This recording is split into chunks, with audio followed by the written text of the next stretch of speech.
Bien, el tema de hoy entonces es neuroplasticidad y neurogénesis. Es un tema apasionante por todo lo que nos enseña esta condición, esta capacidad que tiene el cerebro.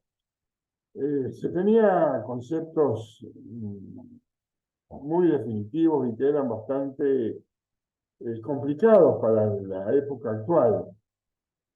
Tal es así que recién en el siglo pasado, finales del siglo pasado, se empezó a entender la neuroplasticidad y la neurogénesis como condiciones fundamentales en la actividad del sistema nervioso.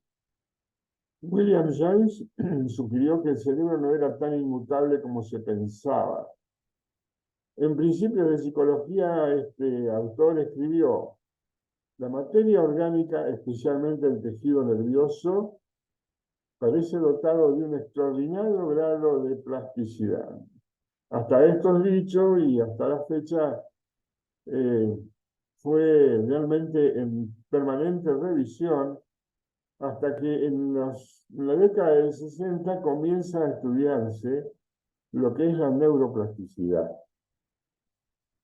Esto es en los adultos que habían sufrido un accidente cerebrovascular.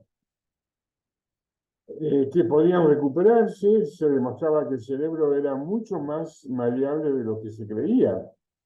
Es decir, la creencia era de que una vez muertas las neuronas, no había más posibilidad de recuperación, y en cierta medida es eso lo que sucede.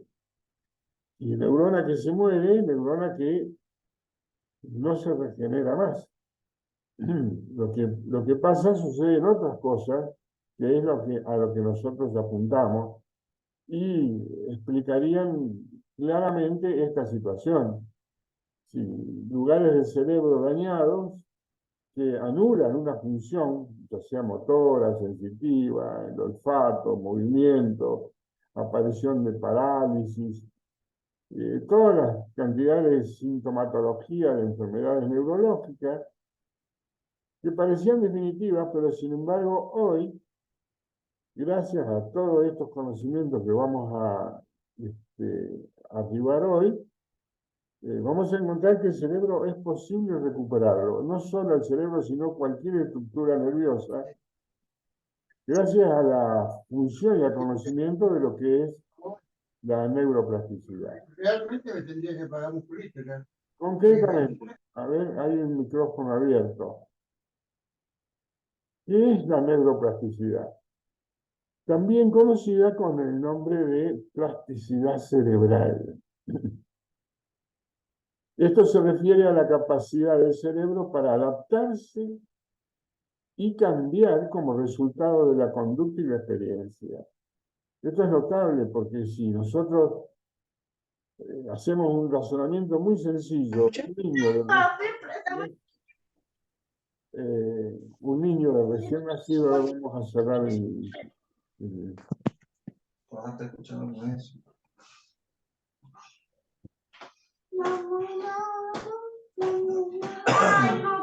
micrófono El abierto. sonido que, sí, el que dice Samsung y después otro Rocío. Tienen los micrófonos abiertos. Tendría que cerrarlos. Sí. Por favor, cierren los micrófonos, todas. Hay un ruido agregado que no permite hablar. Bueno, continuamos. Si nosotros estaba diciendo, pensamos que el niñito de recién nacido tiene un desarrollo, es decir, aprende gestos, aprende a comer solo, aprende a caminar, aprende a contener sus esfínteres, aprende a relacionarse con los demás, después, bueno, llega a la escuela, el jardín de infantes, la escuela, etcétera, etcétera. Vemos que todo eso, gracias a qué se produce, a un desarrollo del sistema nervioso. Y bueno, y esta es la plasticidad y la capacidad que tiene el cerebro de adaptarse a todos los tipos de situaciones y también de cambios. O sea que no es nada raro que uno cambie en función también a lo que aprende. Es decir, que el aprendizaje es básico para poder desarrollar habilidades y destrezas que tiene nuestro sistema nervioso. De ahí tan importante, tan fundamental que es la estimulación permanente. La estimulación como estimulación temprana, ya sea en la primera infancia, en el niño, en el adolescente, en el joven, en el adulto joven, el adulto mayor y el anciano, tercera edad y cuarta edad. Estamos que es fundamental el mantenimiento de la estimulación, del ejercicio, del entrenamiento, y eso permite desarrollar en nuestra estructura del sistema nervioso la flexibilidad que nos permita seguir aprendiendo. Entonces, ya, de entrada nomás de movida, el concepto básico es no le da, no, para los niños, no alcanza. Por el anciano, yo ya no tengo edad para aprender más. Yo ya aprendí demasiado. Bueno, es conveniente que se cambie ese concepto porque a la vista está de lo que estamos hablando.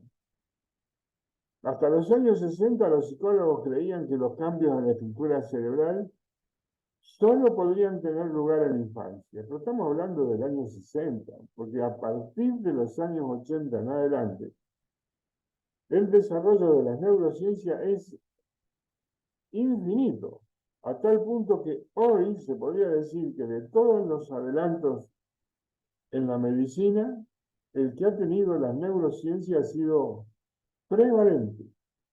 En la inmunología y en lo que es el desarrollo y el conocimiento del sistema nervioso, son los dos campos donde la ciencia más ha crecido, donde más se ha desarrollado. La plasticidad neuronal y en los conocimientos, es decir, el aprendizaje, están estructurados y organizados en una zona del cerebro, que es el sistema límbico, que es justo ahí el centro del cerebro donde está señalizado en la diapositiva, en la imagen. Esta plasticidad se refiere a la capacidad que tiene el sistema nervioso para cambiar su estructura y su funcionamiento a lo largo de toda la vida. Que quede claro esto. Es decir, nos va a tocar en alguna oportunidad también acompañar y ser cuidador o auxiliar, como quieran llamarlo, o asistente de una persona mayor dementizada. Y seguramente nuestra respuesta va a ser, si ya está demente, no va a aprender más. Precisamente en una persona dementizada, si continúa con su entrenamiento permanente, constante, seguramente la calidad de vida, no solo del paciente, sino también de los que conviven, va a ser mucho mejor. Y obviamente por esa misma razón podemos encontrar explicación a por qué ha aumentado la sobrevida y la calidad de vida de muchas personas, aún con trastornos ya en el área cognitiva, o sea, en el área de la capacidad mental. O sea que no nos enfoquemos nada más con el desarrollo y la capacidad de aprendizaje del niño. Tengámoslo en cuenta en todas las edades de la vida, porque en todas las edades de la vida se aprende. La neuroplasticidad se refiere a cambios a diferentes niveles del sistema nervioso. ¿A qué se refiere? ¿En qué parte? Bueno, en estructuras moleculares, y a nivel de las células fundamentales que son las neuronas, pero también de las otras células que nosotros vimos en el sistema nervioso, que son las células de la glía. Estos cambios se manifiestan como expresión genética, quiere decir que todos tenemos en el origen mismo de nuestro tejido nervioso detalles genéticos que son los que establecen nuestro comportamiento. Pasa que hay que estimularlo para que estos se pongan en marcha. Eso es la base de la neuroplasticidad, el trabajo físico, el trabajo mental, el entrenamiento constante. Todo esto permite a las neuronas regenerarse. Quiere decir que a las neuronas envejecidas darle más vida. Es decir, regenerarse anatómica y funcionalmente y formar nuevas conexiones sinápticas. Es decir, nuevos caminos, nuevas vías de conducción que permitan mantener la lucidez. Insisto, hay muchas personas que no saben esto, no solo personas, sino inclusive profesionales que por ahí no tienen un conocimiento acabado de esto y lamentablemente terminan diciendo, y ya con la edad que tiene ya no hay más nada que hacer. Bueno, es un error garrafal, tremendo. Igual que en un niño que tiene algún retardo en el desarrollo. Es decir, ya no hay más nada que hacer, ya nació así, va. Bueno, ese es el error más grande que puede cometer un auxiliar, un asistente. Nunca, ni por grave que sea el deterioro, dejar de utilizar el entrenamiento constante.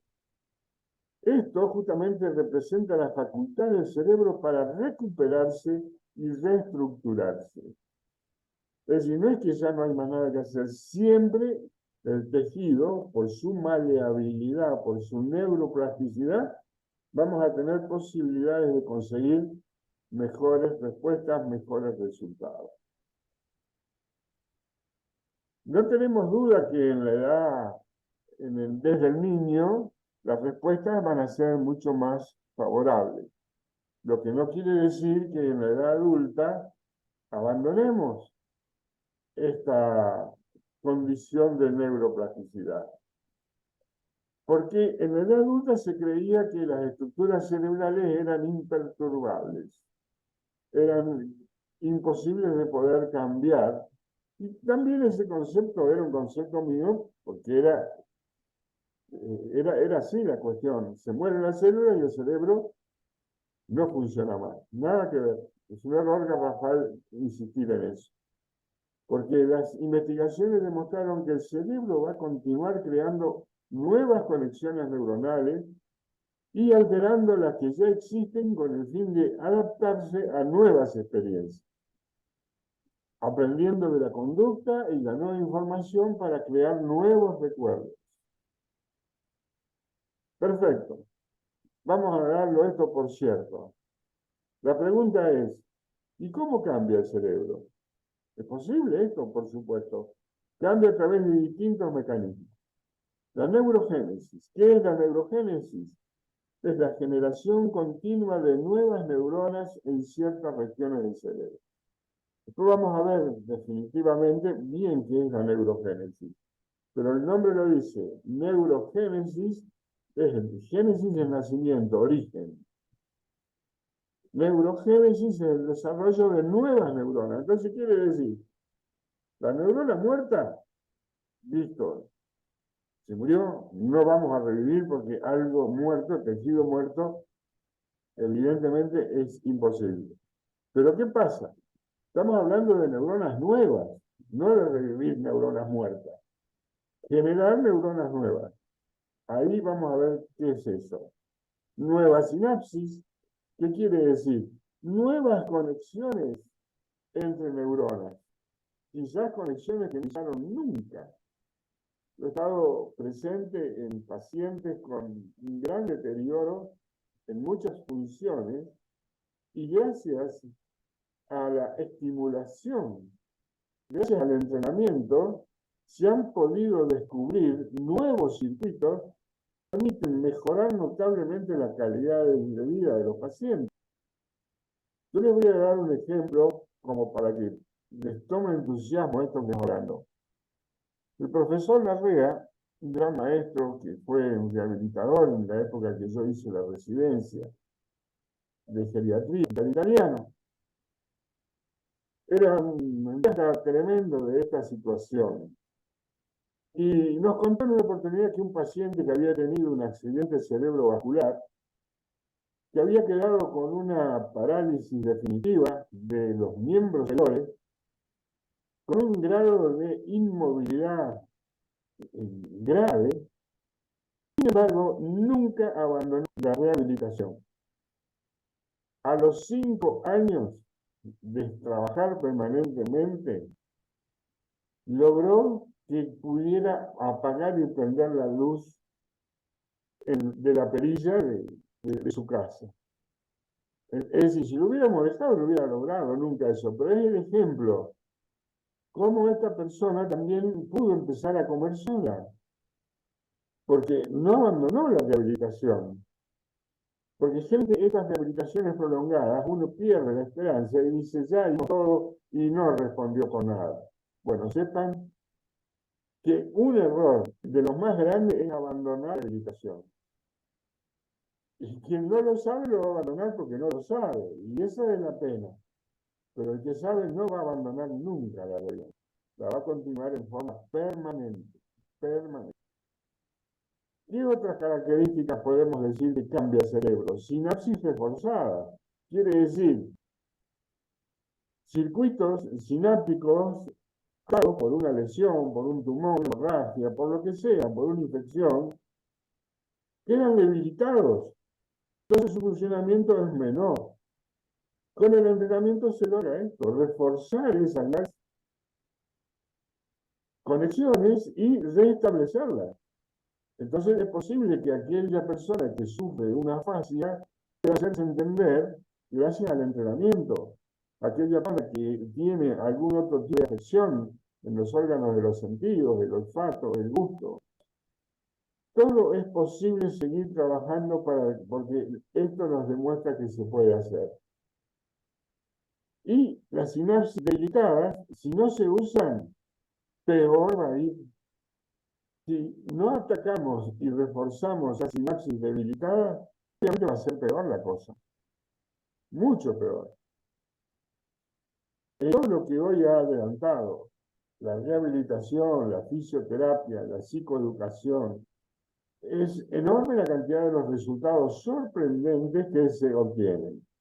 Yo creo que después de esta clase ustedes van a ser temibles en cuanto a la exigencia de rehabilitación. No abandonen, que es mucho mejor que cualquier tipo de medicamento. Es más fácil que se agoten los receptores para un medicamento que no apelar a la plasticidad del cerebro. ¿Cómo funciona la neuroplasticidad? El cerebro tiene más de 100.000 millones de neuronas. Creía que la neurogénesis se detenía después del nacimiento. Esto era lo que nosotros creíamos, eso es lo que yo estudié. Pero claro, hoy cambió la historia, por eso decía, hoy son buenas noticias todas. Hoy sabemos que el cerebro tiene la capacidad de reorganizar sus rutas neuronales, crear nuevas conexiones y nuevas neuronas en la zona del hipocampo, ahí en el sistema límbico, donde está el centro del aprendizaje, la memoria, las emociones, todo lo que está en el sistema límbico. Por supuesto que esto se sujeta a cambios de los cuales habíamos mencionado. Tal es así que dice el refrán, este dicho, este pensamiento, nadie puede sanar siendo la misma persona. La sanación es un viaje de transformación. Probablemente si no consigo recuperar la persona tal cual era, por lo menos que su transformación le permita tener conexión con el medio, conexión con los demás. Es muy difícil recuperar y volver al estado inicial, pero todo lo que yo pueda hacer para tratar de resocializarla, de volver a insertarla en una vida totalmente adaptativa con los demás, es mi tarea, es la tarea de la neurociencia, es la tarea de todos los que estamos y apostamos a esto, ¿no es cierto? Eso no lo podemos perder de vista. No hay duda que los primeros años de vida son asociados al rápido crecimiento para todo tipo, para todas las estructuras, sistema nervioso, sistema muscular, todo. Al nacer, cada neurona de la corteza tiene unas 2.500 sinapsis. Con 3 años, este número aumenta a 10.000. En cambio, en un adulto, tiene la mitad. Y esto quiere decir que porque tiene la mitad puede dejar de aprender? No.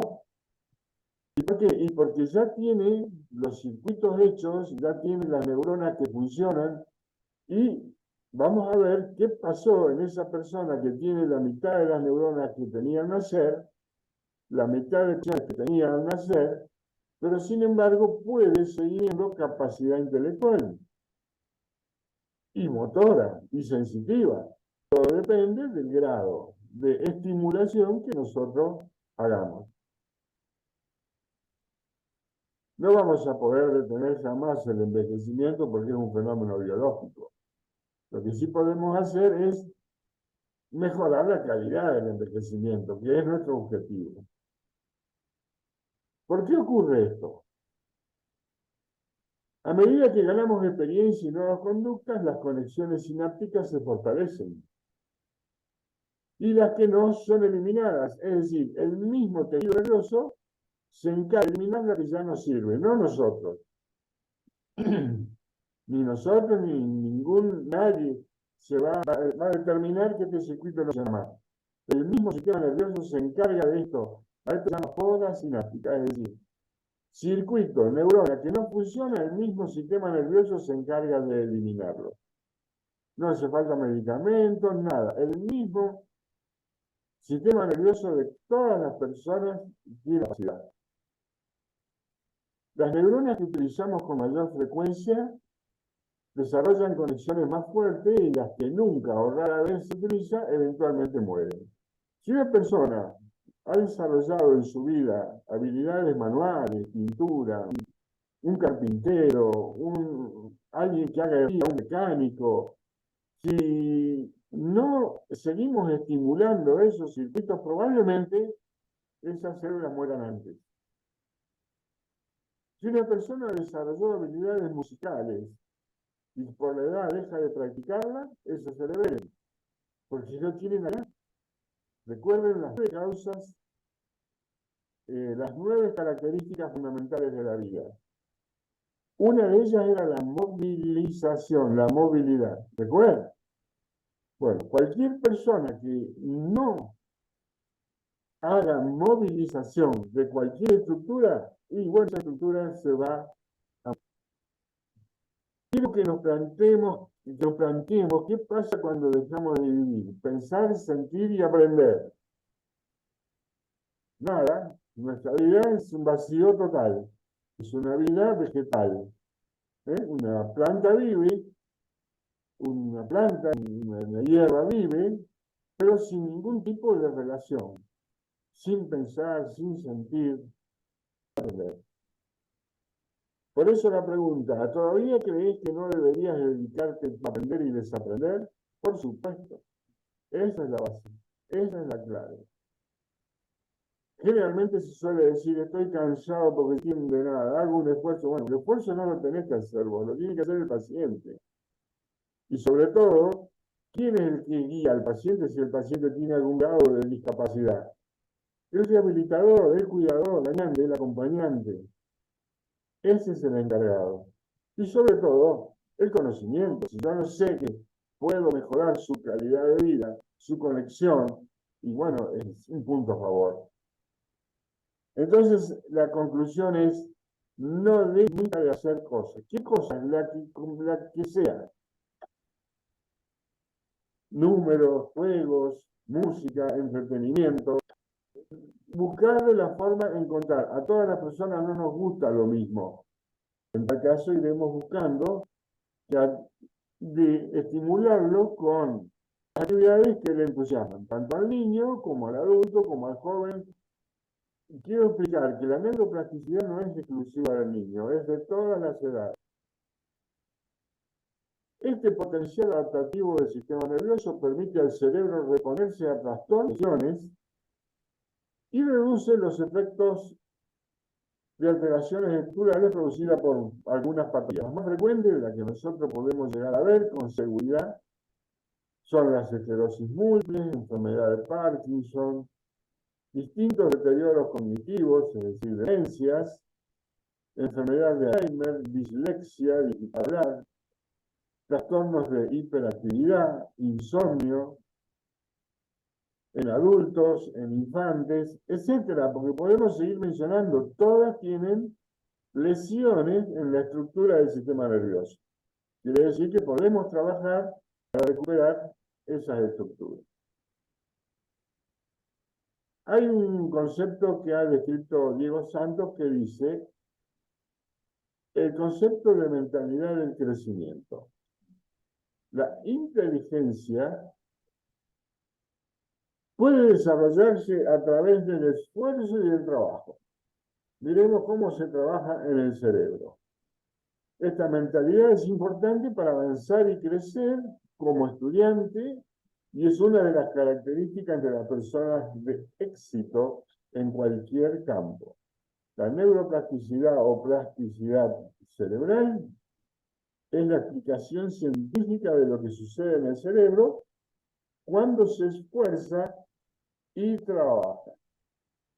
Generalmente ustedes habrán escuchado más de una vez que el jubilado dice, yo ya trabajé mucho, así que ahora voy a descansar. Bueno, si tenemos en cuenta que la edad jubilatoria tiene un promedio de 65 años, supongamos que el paciente viva hasta los 85. Es decir, que va descansando 20 años.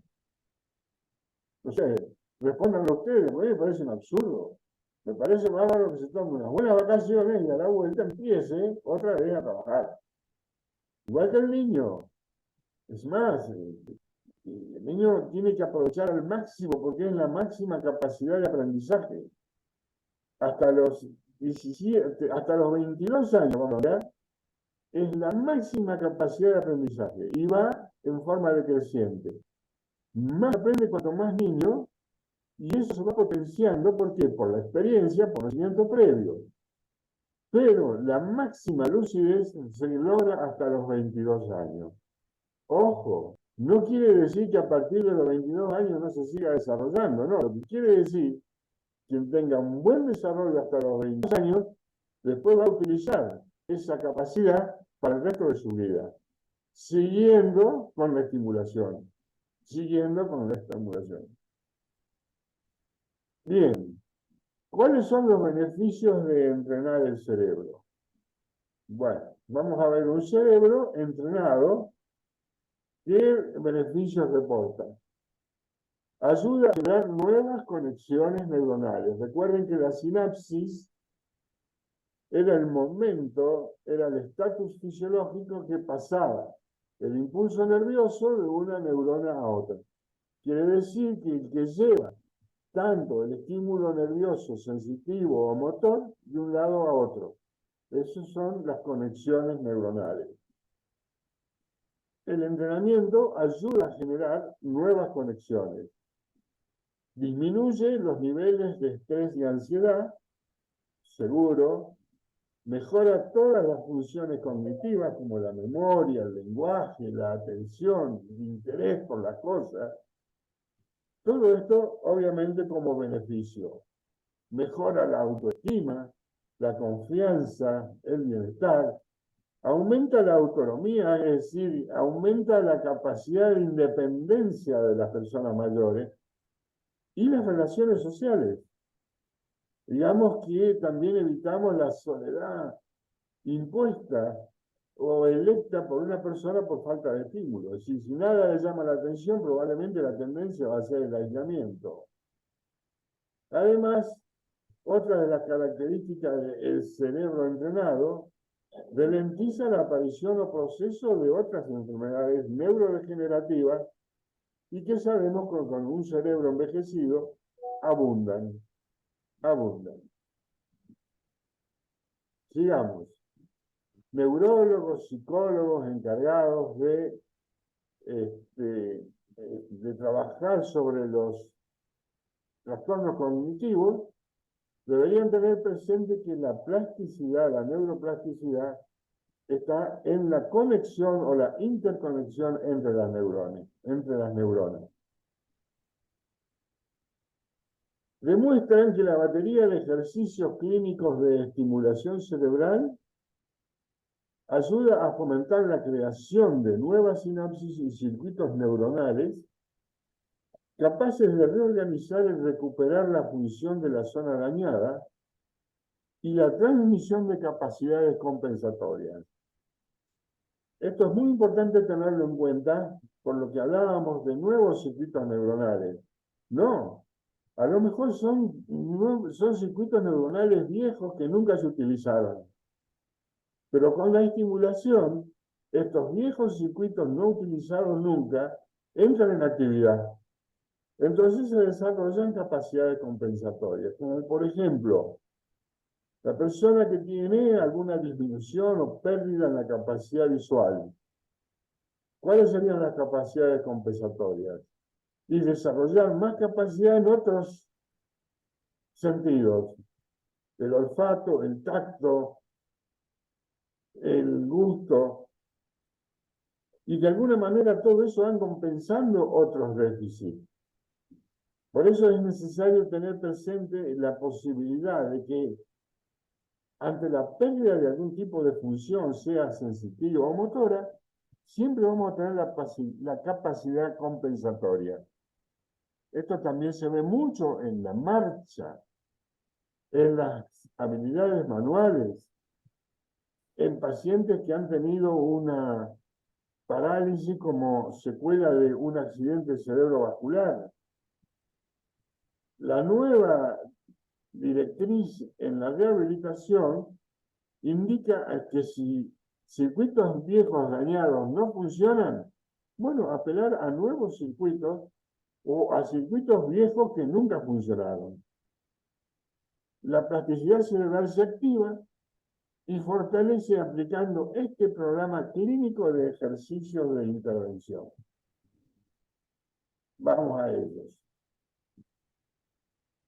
Ejercicios de plasticidad o plasticidad sináptica. Cuando está ocupado en aprendizaje o experiencia, el cerebro establece conexiones neuronales. Quiere decir que establece nuevas intercomunicaciones.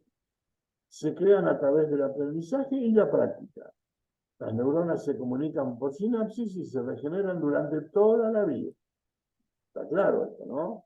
No lo deberíamos repetir más, pero a fuerza de repetir se aprende mejor. Nuevos conocimientos, prácticas repetidas, la comunicación sináptica se refuerza.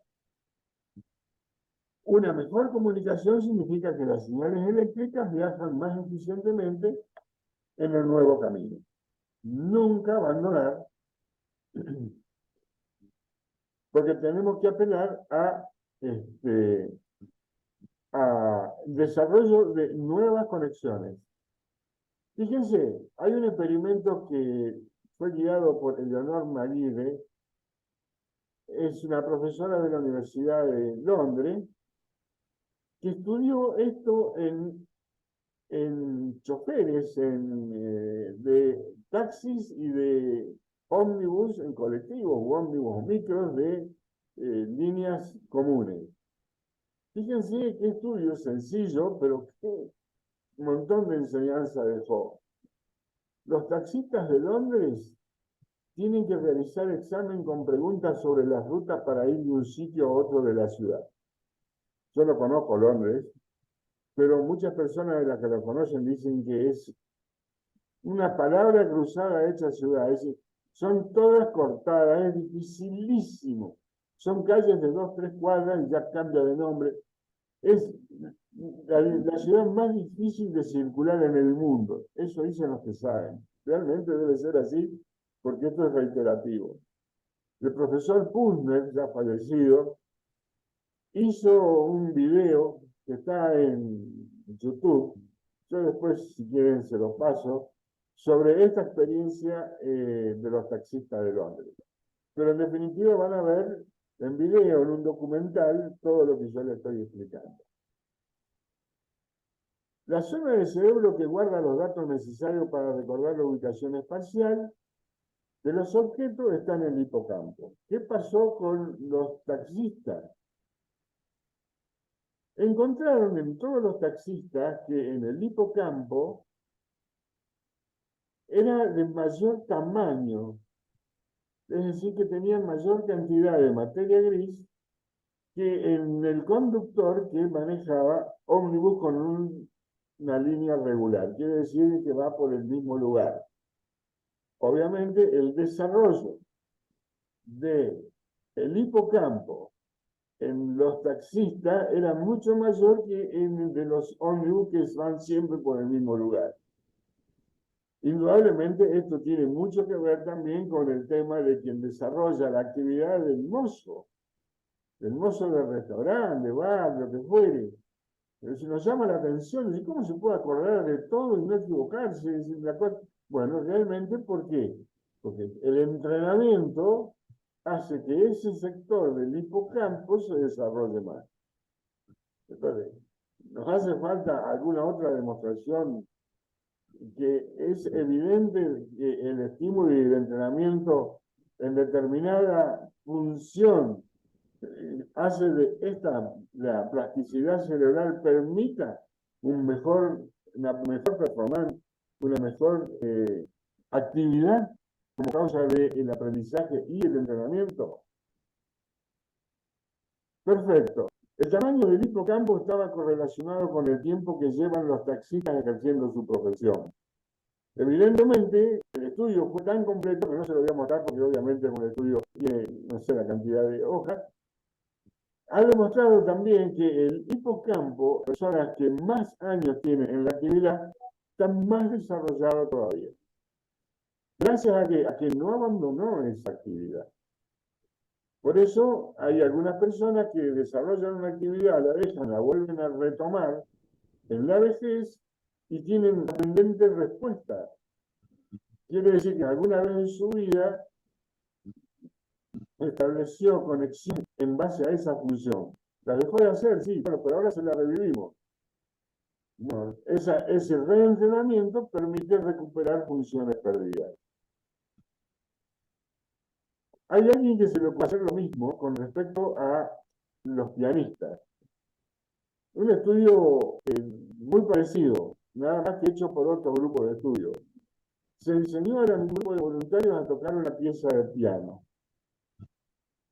De tanto reiterar, de tanto tocar siempre el mismo tema, se han sacado de la zona de la corteza cerebral donde están los movimientos de los dedos en relación a la música y vemos qué pasa antes y después.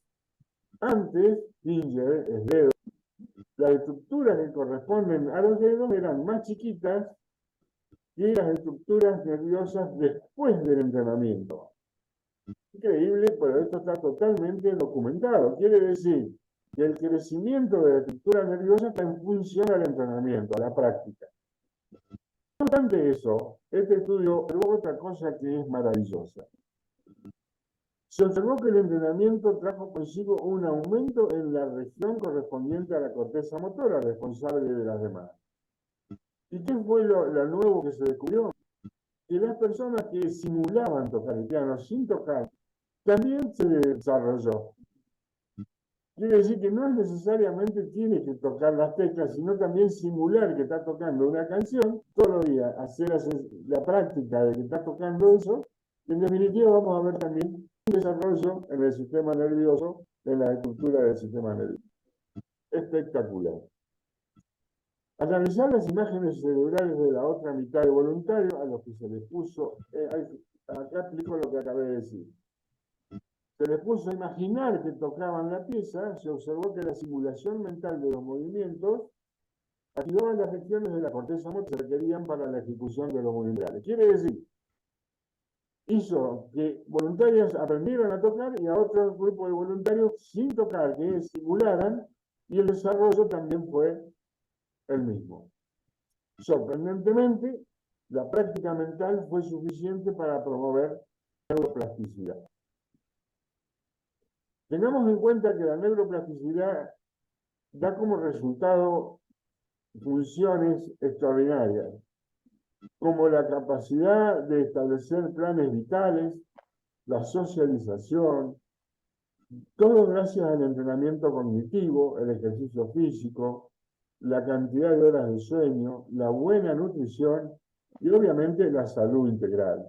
Llámese control de signos vitales, presión arterial, diabetes, buena nutrición, vida sana, saludable, etcétera, etcétera. Lo importante es que descubre la mejor forma de mantener un cerebro sano como fuente de salud. Sería el ejemplo, digamos, que deberíamos establecer. Hay que buscar, si no funciona con uno, con cualquier otro estímulo funciona. Pero tener en cuenta que la caja, el poder está en el cerebro de cada uno. Veamos lo que dice esta diapositiva. Estos dos experimentos, junto con otros, ponen de manifiesto que el cerebro humano, como cualquier músculo del cuerpo, se fortalece con entrenamiento. Y sí, en el cerebro, este fortalecimiento se produce con neurogénesis, es decir, nacimiento de nuevas neuronas. Y formación de redes neuronales a partir de experiencias lo que tiene implicaciones desde el punto de vista educativo. Veamos una persona que está estudiando lo que no le gusta. Está en la primera imagen. Veamos la persona que está estudiando lo que le gusta y a su vez lo practica. Fíjense la diferencia del estatus de uno y de otro. ¿Vale la pena insistir? Por supuesto que sí. Ahí está la base del entendimiento, del éxito, en replicar el esfuerzo. Convenientemente, cuando vimos la primera clase de aprendizaje, dijimos que había que hacer un esfuerzo. Porque obviamente sin esfuerzo no se logra absolutamente nada. En ningún campo de toda la vida. Fíjense en el niño va a desarrollar habilidades y destrezas a partir del estímulo. Si el niño no le llama la atención hacer figuras imaginarias con la plastilina, y buscaremos otra forma que le sea atractivo para desarrollar el aprendizaje. Pero nunca nos encajemos en que todas las personas son iguales, porque afortunadamente todas las personas somos distintas. Esto nos da como resultado una conclusión. ¿Cuánto a la neuroplasticidad? Tenemos neuroplasticidad positiva y neuroplasticidad negativa. ¿Qué es la neuroplasticidad positiva? Es cuando se fortalecen las conexiones neuronales, hay mayor neurogénesis, cuando hay cambios morfológicos beneficiosos y aumenta la capacidad cognitiva, es decir, la capacidad mental. Es fundamental. Y la neuroplasticidad negativa es cuando hay atrofia y debilidad de las conexiones sinápticas, cuando no se trabaja sobre ellas, cambios morfológicos que son perjudiciales y por lo tanto va a disminuir la capacidad cognitiva. Bien.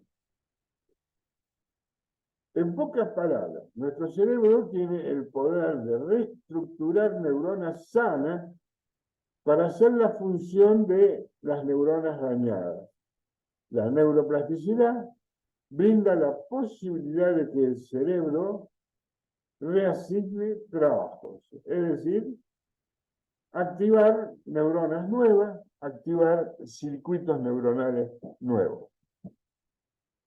Ahí vemos como en una especie de dibujo de pensamiento de toda la masa cerebral, cómo llama a la neurona que venga, que nos hace falta, te necesitamos por aquí.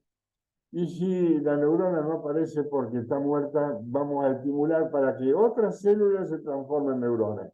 Y esa es la neurogénesis. Vamos preparando el terreno para ver después qué es la neurogénesis. La neuroplasticidad y periodos críticos. ¿Por qué los niños pequeños pueden aprender varios idiomas con facilidad, mientras que tú llevas años estudiando inglés y se te olvidan los verbos? Y la respuesta son justamente porque hay periodos donde se aprende más fácil y hay periodos donde es más difícil el aprendizaje.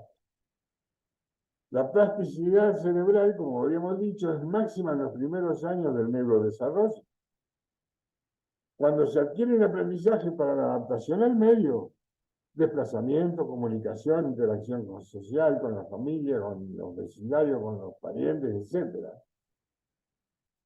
A medida que pasa el tiempo, esta plasticidad cerebral se va reduciendo progresivamente, aunque nunca llega a detenerse. Eso es lo bueno. Pero es lo que habíamos dicho. Esto es un avance proporcional. La capacidad de aprendizaje es espectacular en los primeros años de vida. Durante toda la niñez, inclusive incluida la adolescencia, y yo digo hasta los 22 años. Está siempre en pleno crecimiento la neuroplasticidad y la capacidad de aprendizaje. Por eso, si el niño no aprende, si no se desarrolla al máximo la capacidad de aprendizaje, vamos a poner hasta los 22 años, después va a poder disfrutar de las experiencias previas y de todos los conocimientos obtenidos. Yo realicé un trabajo que una vez presenté en un congreso en Mar del Plata sobre los procesos que yo personalmente he vivido como estudiante. Y bueno, lo escribí ya cuando ya estaba entrado en edad. Y generalmente sucede lo que sucede siempre, nada más que pude hacer un desarrollo a través de una investigación personal y bibliográfica, ver qué pasó en otros grupos, en otras naciones, en otros lugares. Y el denominador común es que todos tenemos, al comienzo de nuestra actividad, una avidez total por conocer algo más, conocimientos nuevos, descubrir cosas nuevas. Eso es el deseo de aprender, de desarrollarme, de incorporar conocimientos, que es realmente como adictivo. Más conocimiento tenés, más conocimientos querés. Pero llega un momento que da la sensación que ya sabes todo. Entonces, ahí hay un corte y empieza un segundo periodo, el cual yo, no lo llamo yo, pero sí determino que esa es la experiencia. ¿Qué es la experiencia? Es aplicar todo lo que aprendiste previamente más todo lo que estás haciendo actualmente. Entonces, generalmente elegimos a quién cuando tenemos que elegir a alguien en una actividad. Un médico, un abogado, un mecánico, un chapista. Alguien que tenga, ¿qué? Experiencia. Es imposible tener experiencia si no tenés conocimientos previos. Quien desarrolla experiencia es quien tiene muchos conocimientos previos, entonces la experiencia te enseña a no cometer errores. Y si los cometes, viene bien porque justamente fortalece la experiencia. Está muy bueno. No porque lo haya hecho yo, pero está muy bueno. Pero después la pregunta viene, ¿y cuál era la tercera? Y la tercera es, una vez tenidos los conocimientos, una vez desarrollada la experiencia, ¿qué te queda, García? Y me queda la paciencia. Quien tiene buena base, buenos conocimientos, quien tiene buena experiencia, después puede gozar de la paciencia. La paciencia es ver cómo se equivocan todos y no afectarte tanto. La paciencia te da la capacidad de resolver, a lo mejor en más tiempo, pero tomar una decisión más concreta, más definitiva. De alguna manera, la historia de la humanidad refleja el conocimiento de las personas mayores. No es que tengan más conocimiento, están gozando del tercer periodo que es la paciencia. Si nosotros no podemos resolver algo urgente, ¿por qué? Porque nos avasalla la situación, porque el estrés, la descarga de adrenalina es tan grande que no nos permite actuar tranquilamente. En cambio, quien tiene la paciencia va a indicar cuáles son los pasos adecuados para tener una solución ordenada, concreta. Entonces, pasa lo mismo con la neuroplasticidad. Aprovechemos el periodo de conocimiento que es la base. Si tenemos mucho conocimiento, vamos a exponenciar la experiencia.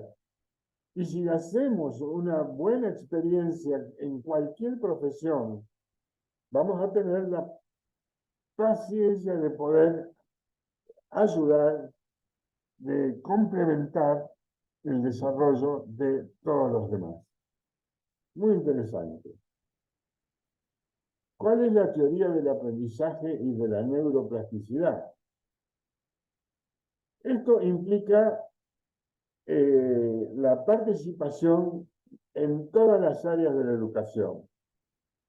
Dejemos la ciencia a un lado y analicemos lo que significa desde un punto de vista educativo. En primer lugar, esto implica que todos podemos mejorar, seguro. No vale la excusa que las matemáticas, que nosotros no servimos para los idiomas, que yo esto no lo aprendo, que esto no lo sé, y que no me queda, y porque no me da, y toda esta historia. No aceptamos más a partir de hoy. El cerebro se expande y que cuanto más trabajemos en una materia concreta, más inteligentes seremos. ¿Es verdad? Ayer escuchaba una persona, un actor, que luego se transformó en escritor y luego en director de obras de teatro, y realmente fue una historia de vida emocionante, porque él dijo que quería, no le gustaba estudiar, no le gustaba estudiar de ninguna forma, pero la exigencia de la familia hizo que pudiera terminar la primaria, que ya fue un calvario para él. La familia no dejó que haga lo que quiera, entonces el padre tenía intención de que hiciera un buen industrial. Entró al mejor colegio industrial de Buenos Aires.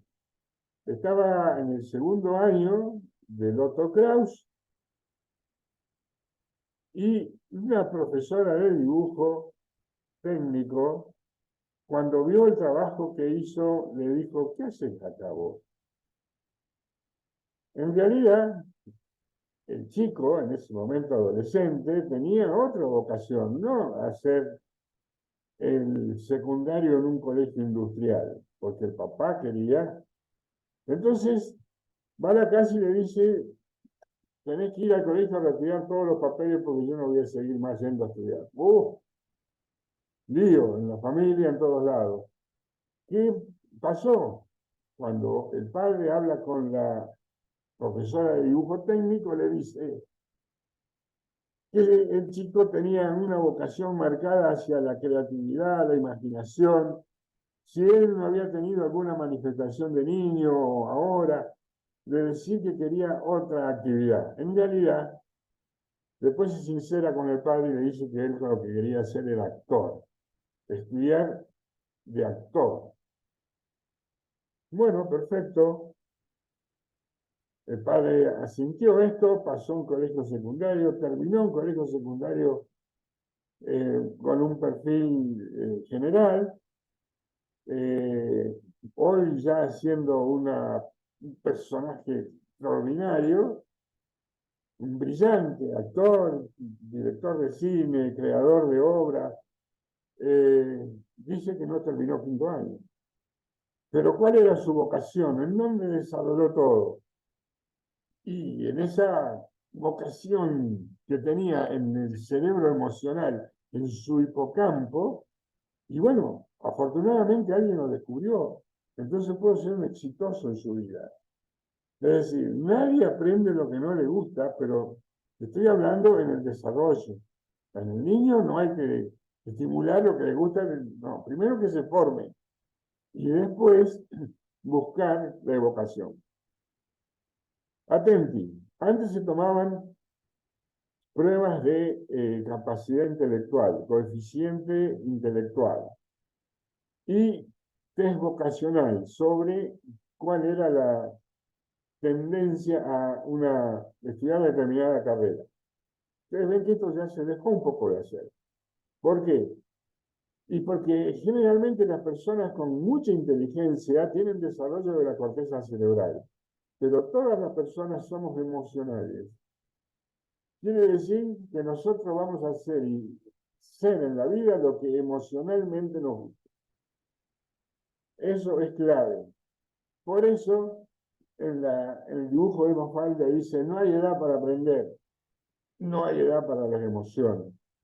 Como las emociones son el motor de lo que realmente somos, es nuestra personalidad, ahí tenemos que apuntar y desarrollar habilidades, destrezas, virtudes sobre lo que vocacionalmente nos gusta, nos atrae. Y en eso seguramente vamos a ser exitosos, o por lo menos lo que yo en algún momento he dicho, trabajar en lo que me gusta. Si tenés que trabajar en lo que te gusta, no tenés que trabajar. Eso es lo bueno. Pero para eso necesitas todo este proceso desde niño hasta que te toque trabajar. Bien, en los adultos mayores el aprendizaje nunca se detiene. Esto es un concepto básico. Destierra la idea de que los adultos mayores no pueden aprender cosas nuevas. Independientemente del declive natural de la vejez, el aprendizaje se puede producir a cualquier edad, ya que el ser humano es capaz de generar nuevas neuronas, como habíamos dicho. El aprendizaje permite organizar a las funciones cognitivas, apunta a la integridad anatómica y funcional del cerebro, lo que nos va a permitir el equilibrio emocional, base fundamental para poder aprender. Es lo que te va a dar la armonía intelectual, manejar el tiempo, el espacio, la madurez psicomotora, lateralidad definida y definitivamente la persona que sos. Hablar claro de lo que sabés, definido, una idea concreta, y se termina la duda. La duda es quizás una de las peores causas o las principales causas de estrés prolongado, es decir, estar haciendo lo que no te gusta, concretamente.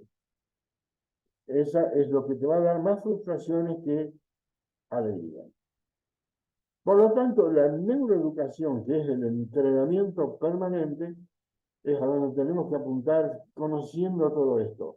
¿Y a dónde vamos a apuntar, de acuerdo a todo lo dicho? ¿A la capacidad intelectual? Sí, pero lo vamos a dejar en segundo plano. Vamos a apuntar primero a las emociones. A algo que active las emociones va a permitir que nos despierte interés, por lo tanto vamos a prestar atención. Si prestamos atención, vamos a poder guardar todo lo conocido en la memoria. Eso es el aprendizaje en definitiva.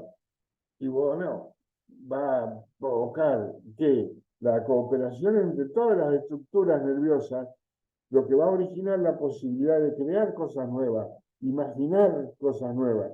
¿Y en el niño con qué lo hacemos? Con el juego. Porque hay niños que les va a gustar determinado juego y determinado juego no.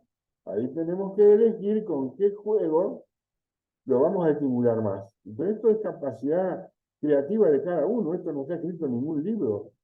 Esto lo vemos sobre la marcha. Y tengamos en cuenta el concepto. No todos los niños son iguales. No todos los viejos son iguales. No todas las personas humanas son iguales. Afortunadamente. Y todo lo que estamos hablando con el ejercicio, es decir, con la actividad permanente. Si no, no funciona. No hay funcionamiento. Y obviamente todo esto desarrollado en dónde? En el cerebro, en distintas partes. Fundamentalmente nosotros nos vamos a localizar o ubicarnos dentro de lo que es el sistema límbico. Hay que aprovechar la forma en que el cerebro hace esto a través del aprendizaje. Hay 10 principios que son clásicos, básicos, para poder desarrollarlo. Esto es bastante obvio, así que lo vamos a pasar rápido para tratar de ganar tiempo. ¿Cuáles son los 10 principios de la plasticidad cerebral dependiente de la experiencia con interés desde la neurorehabilitación? El primero, úsalo o lo perderás. Vos tenés una herramienta que no usás, se oxida y no sirve más. En las neuronas y en las estructuras neuronales y del sistema nervioso pasa lo mismo. La estructura que no utilizas no se puede funcionar más. Usarlo y mejorarlo. Constantemente preguntarte a sí mismo. ¿Estoy haciendo algo para mejorar mis aptitudes? Perfecto.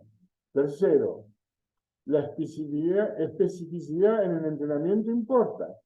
Es decir, hacer el entrenamiento adecuado, el que me va a permitir disfrutar de lo que estoy haciendo y poder, como dice la imagen, cambiar tu mundo. La plasticidad neuronal es la base para aprender que el cerebro sano, en el cerebro sano, y para volver a aprender en el cerebro que está dañado. La repetición importa y mucho, permanentemente. Por ahí, vuelvo a reiterar lo que dije al comienzo, pero ya le enseñé 20 veces y no aprende. Bueno, enseñale 40. Sí, pero le enseñé, bueno, enseñale 60. No hay forma de poder justificar que no importa la repetición, es práctica, es ejercicio permanente. Es increíble la capacidad de cambio que tiene el cerebro y la tenemos que aprovechar. La intensidad también importa con que hagas el entrenamiento. El momento también, tenés que localizar todo en el momento adecuado a cada persona.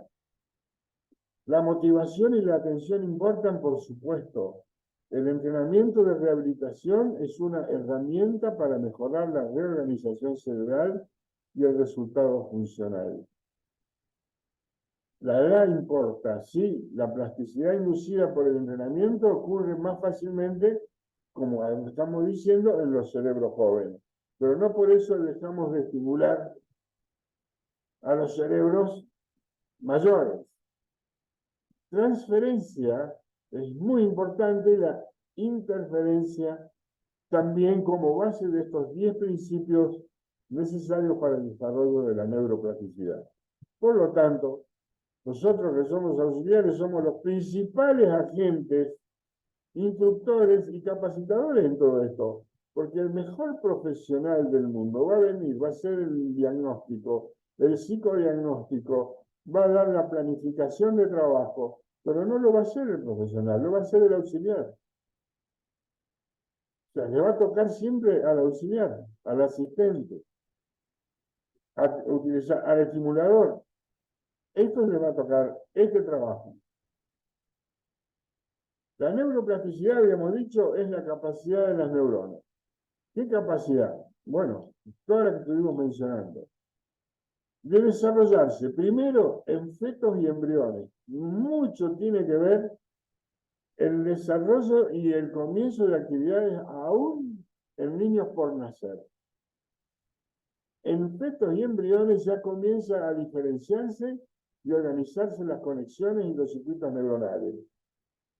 Es notable como hay muchas imágenes de madres en gestación, haciendo escuchar música al bebé, al próximo bebé, futuro bebé, por el momento es un feto, y esa estimulación vale, como vale la estimulación, la caricia, la atención, la participación de la pareja en ese desarrollo, desde que es un embrión, feto hasta el recién nacido. No es que el niño empieza a vivir cuando nace, no. Cuando nace, empieza a ser persona humana. Mientras tanto, es un ser vivo en pleno desarrollo. En los niños, ni hablar. Es fundamental el desarrollo del aprendizaje como herramienta fundamental de la neuroplasticidad para aumentar las redes sinápticas, para crear bases cognitivas, social y física, para el desarrollo posterior, para adquirir conocimiento. Y en los adultos, facilitar la supervivencia, tratar de reorganizar los circuitos dañados. Pero esto es posible, por supuesto, si no, no lo diría. Acá tenemos un ejemplo medio tedioso, pero vale la pena porque pone en claro la necesidad del desarrollo de la neuroplasticidad. Por ejemplo, cuando se intenta reconocer un nuevo pájaro, se realizan nuevas conexiones entre las neuronas de la corteza visual, determinando el color, la auditiva, el canto del pájaro, y otras, el nombre del pájaro. Es decir, que ponemos en funcionamiento varias actividades a la vez, porque no conocíamos a ese pájaro. Bien, el hecho de conocer un nuevo pájaro nos permite ver en este nuevo personaje en nuestra vida los atributos, el color, cómo canta y el nombre de tal pájaro. Y después, una vez aprendido, no te olvidas más. La comunicación entre las neuronas obviamente es mejorada, los conocimientos, es decir, la cognición se hace más rápidamente. La plasticidad sináptica es el pilar de la asombrosa maleabilidad del cerebro. No es una estructura cerrada, seca. Es maleable, es flexible, es amplia. Bien. Pasamos a neurogénesis. La neurogénesis va de la mano de la neuroplasticidad. La neuroplasticidad es la capacidad de transmitir el impulso nervioso, ya sea por estructuras debilitadas, por estructuras nuevas, eso es neuroplasticidad. Y neurogénesis es el nacimiento de nuevas neuronas. Increíble. ¿Por qué? Y porque nosotros sabemos que la neurona que se muere no se recupera más, es verdad, pero resulta que salen neuronas nuevas, pero hay que saber de dónde salen y cómo hacer para tener neuronas nuevas. Porque antes estaba el concepto, ya tiene arteriosclerosis, ya no hay más nada que hacer, ya está viejo.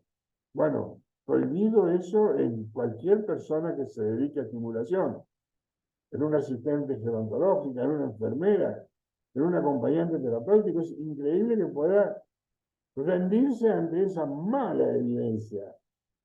Entonces, ¿qué es neurogénesis? A ver qué me interesa. La neurogénesis se refiere al nacimiento y proliferación de nuevas neuronas. En el cerebro del adulto, esta situación era considerada una herejía, algo que no se podía hacer. Sin embargo, los científicos creían que las neuronas morían y no eran reemplazadas por otras. Esto se tiró todo por tierra. ¿Por qué? Porque hay células en el sistema nervioso, que son las células gliales, células de la glía, y específicamente los astrocitos, aquí vemos una imagen, después lo vamos a ver mejor, son células de la glía que se transforman en neuronas. Es decir, no es que hay una neurona nueva o un regeneramiento de la vieja, no, la vieja se murió, entonces aparece una neurona nueva, pero que nace ¿de qué? Del astrocito. El astrocito tiene una enorme cantidad de funciones, están todas enumeradas ahí, pero vamos a la más importante, la que nos interesa. El astrocito está relacionado con los procesos de neurogénesis en el sistema nervioso central, actuando como precursores neurales. Quiere decir que estos astrocitos, que no son neuronas, son células de la glía, pero tienen la capacidad de transformarse en neuronas. Entonces, podría llegar a decir hasta con cierta chabacanería, me importa un bledo que se mueran las neuronas si tengo quien las reemplace. Bien, como es chabacano, tampoco están así. Estos astrocitos se van a transformar en neuronas si yo estimulo para que estos astrocitos se transformen en nuevas neuronas. Si yo no estimulo, si yo no entreno, si yo no hago todo lo que tengo que hacer, esto no se realiza. Esto fue el premio Nobel de este descubrimiento, que los astrocitos se transforman en neuronas. Hay una serie de pasajes que nosotros no los vamos a mencionar porque estaríamos horas hablando de esto. Así que a nosotros nos interesa que el astrocito, que no es una neurona, se puede transformar en una neurona. Ya demostrado científicamente, y esto es lo que nos tiene que dar pie y la certeza de que nunca deberíamos abandonar la rehabilitación. Aquí en esta imagen, que está todo en inglés, no nos importa, nosotros miramos la imagen. Las células blancas son las viejas células, las células que o viejas o están muertas.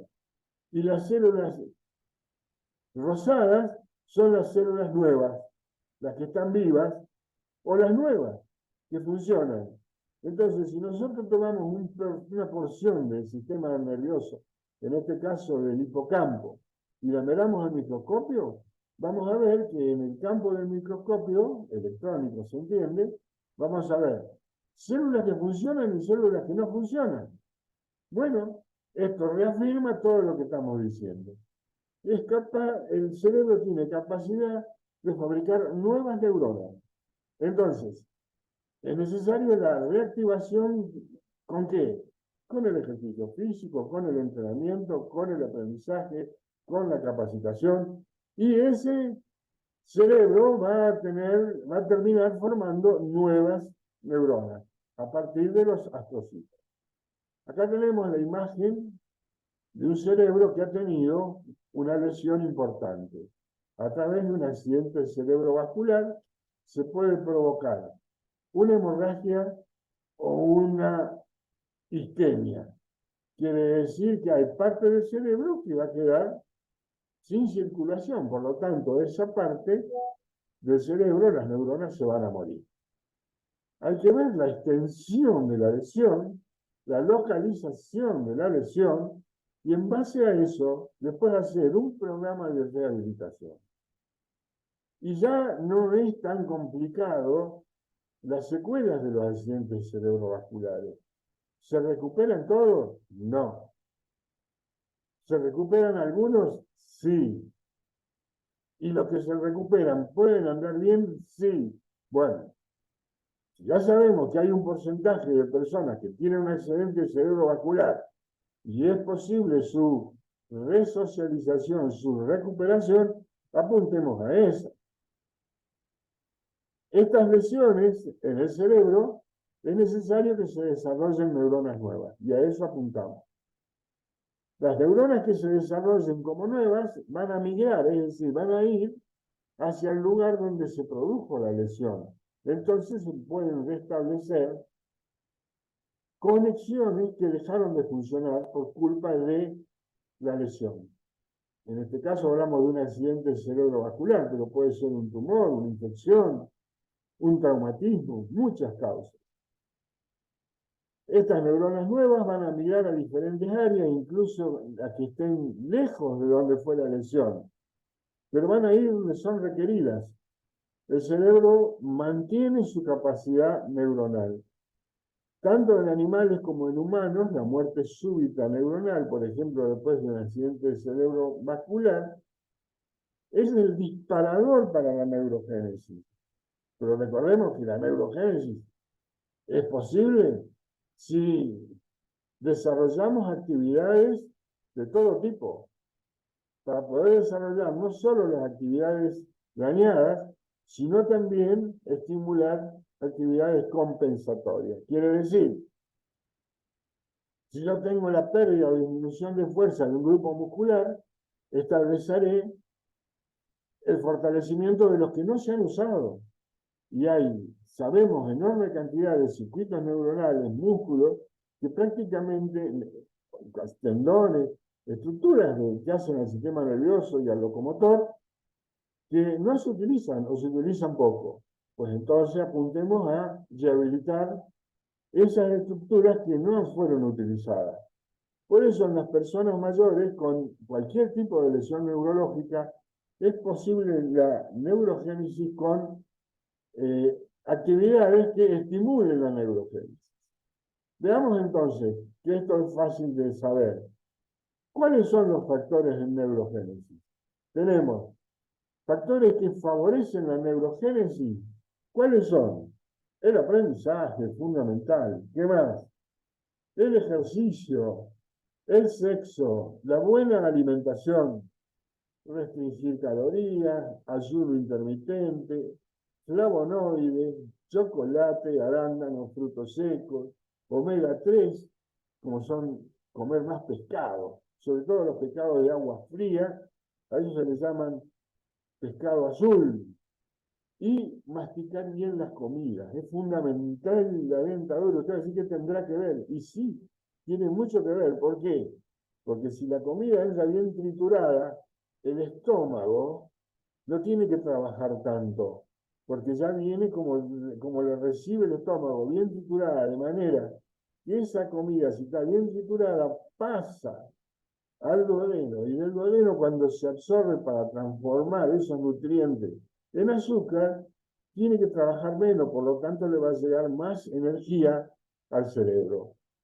Mientras que aquella persona que come rápido, apurada, no mastica bien las comidas, o se atraca, hace una comida fuerte por día, y bueno, no se absorbe la suficiente cantidad de nutrientes y no le llega la suficiente cantidad de glucosa al cerebro para que tenga la energía necesaria para poder desarrollar neurogénesis. ¿Y cuáles son causas que disminuyen la neurogénesis? El estrés. El hecho de estar enfermo nomás ya es un estrés prolongado. Recuerden lo que dijo Hans Scheele, el que describió estrés, que es la capacidad adaptativa a cualquier circunstancia, eso es el estrés. ¿Y cómo descubrió el estrés? Cuando dice que todas las personas cuando se mueren, todas tienen los mismos síntomas. Y eso es verdad. ¿Y qué es, en definitiva, tener todos? Que el organismo se rindió ante la capacidad de defenderse. Por eso el estrés es desfavorable totalmente para desarrollar neurogénesis. Falta del sueño adecuado, el envejecimiento sin práctica y sin saber que la persona va a envejecer. Por eso es necesario que las personas estén preparadas para el envejecimiento. La mala alimentación, bueno, ya lo dijimos, como es buena, la mala es pésima. ¿Cuál es la mala alimentación? Y el exceso de grasas saturadas, el alcohol, bebidas gaseosas azucaradas. Es decir, lo que ya sabemos todo de sobra que hace mal. Bueno, tratar de evitarlo porque disminuye la neuroplasticidad.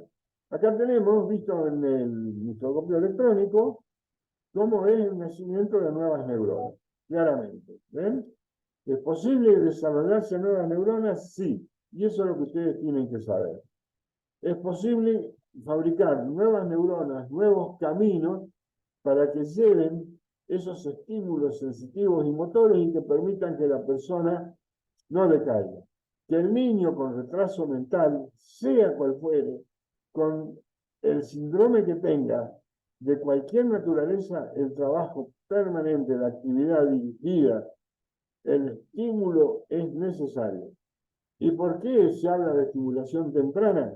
Y se habla de estimulación temprana por lógica, porque cuanto más temprano, cuanto antes empieces con el ejercicio y el entrenamiento cerebral, obviamente el desarrollo mejor va a ser. Aún en el cerebro sano, tanto en el cerebro sano como en el enfermo. Bien, sigamos con esto porque no nos va a dar el tiempo para ver lo que yo quería mostrarles. Esto es muy importante y con esto sí terminamos. ¿Qué son las neuronas espejo? Esto es fundamental. Atenti, porque esto lo van a usar en la vida. Creo que Blanca les tiene preparado un trabajo práctico sobre esto. Las neuronas espejo se consideran el fundamento del aprendizaje de acciones motoras y están ampliamente relacionadas con el aprendizaje por imitación. El niñito en su crecimiento imita a sus padres, a su cuidador, a su instructor. Solo el ser humano puede recrear las motivaciones de sus semejantes. Y esto, ni más ni menos, es la base de la empatía. No se trata de imitar, sino de sentir como propias las emociones ajenas. Te veo sonreír, mis neuronas espejo mandan la información y empiezo a sentir lo que tú sientes. Generalmente si reís, no sabes de qué te reís, pero ves por imitación la sonrisa. Si ves llanto, va a despertar la misma información, la misma emoción, porque el cerebro procesa la información que recibe a través, en este caso, de la imitación. y de la empatía, que significa ponerse siempre en el lugar del otro. Hay un grupo de personas para las cuales las neuronas espejo tienen una actividad reducida o diferente. Son las personas que tienen algún trastorno del espectro autista, que como vimos, el paciente con un trastorno del espectro autista se focaliza nada más en lo de él. Ya no es capaz de interaccionarse con nada ni con nadie. Pero bueno, pero es una excepción. En ellas no se produce ese sentir como el otro. Desde que nacen, no imitan gestos, no reconocen emociones y como consecuencia ven dificultada su capacidad para la empatía. Situación que también nos sirve para orientarnos en el diagnóstico. En el caso del autismo, te veo sonreír, mis neuronas espejo no mandan la información y no puedo sentir lo que tú sientes. Probablemente un chiste, un gesto no es procesado de la misma manera como en el caso anterior. Bueno, espero que les haya gustado, más allá de gustado o no, que les sea útil. Así que yo les agradezco su atención. Es un tema muy lindo, como yo les dije, buenas noticias. Y efectivamente, saber